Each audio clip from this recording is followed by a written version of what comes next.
Cook with கோமாளியில இருந்து இலுப்பை பூ சம்பா கூட்டாஞ்சோறு தான் பண்ண போறோம். அண்ட் இந்த ரெசிபி யார் பண்ணதுன்னு தெரிஞ்சா கமெண்ட்ல சொல்லிடுங்க.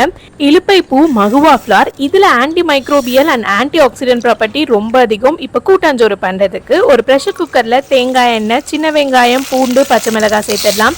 இப்போ தக்காளி, முருங்கைக்காய், கேரட், பீன்ஸ், பப்பாளிக்காய், கத்திரிக்காய், கூட வாழைக்காய் அண்ட் உருளைக்கிழங்கு, உப்பு, மஞ்சள் பொடி அண்ட் குழம்பு மிளகாய் தூள் சேர்த்து மிக்ஸ் பண்ணி விட்டுறலாம். நான் 1 கப் அரிசிக்கு 1/2 கப் துவரம் பருப்பை 30 நிமிஷம் ஊற வச்சுட்டேன். இதோட 4.5 கப் தண்ணி அண்ட் பச்சை மாங்காய் ஒரு 3 பீஸ் சேர்த்துக்கோங்க.